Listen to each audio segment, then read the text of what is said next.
ایک شہر میں ایک غریب بیوہ عورت رہتی تھی۔ اس کے 2 بیٹے تھے۔ وہ غریب عورت محنت مزدوری کر کے دونوں بیٹوں کی پرورش کرتی تھی۔ ایک دن دونوں بھائی محلے میں کھیل رہے تھے کہ ایک نیک دل انسان ادھر سے گزر رہا۔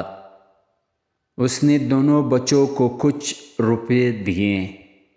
دونوں بھائی پیسے لے کر بہت خوش ہوئے اور کھانے کی چیزیں خریدنے بازار چلے گئے۔ بڑے بھائی نے چھوٹے بھائی سے کہا، تم ان روپیوں کا کیا لوگے؟ چھوٹے بھائی نے کہا، میں تھوڑی سی پھل خریدوں گا۔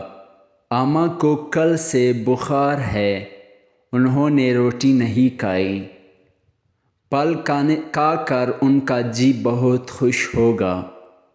بڑے بھائی نے کہا، میں تو ٹافیاں لوں گا۔ باتیں کرتے کرتے دونوں بازار پہنچ گئے۔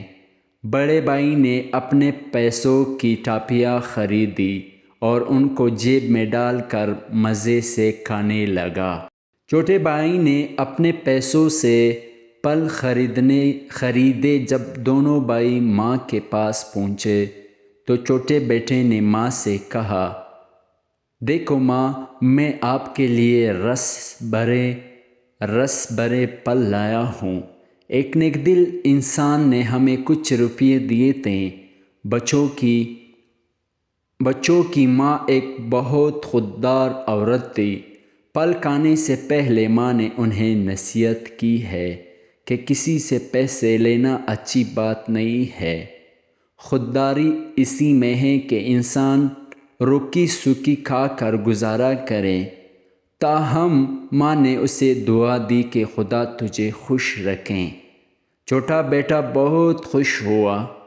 کسی اور بات سے اتنی خوشی نہ ہوتی جتنی ماں کی دعا سے ہوئی۔ بڑے بھائی نے یہ دیکھا تو وہ پچھتایا اور اس نے دل میں ٹھان لی کہ آئندہ وہ بھی ہمیشہ ماں کا خیال رکھے گا۔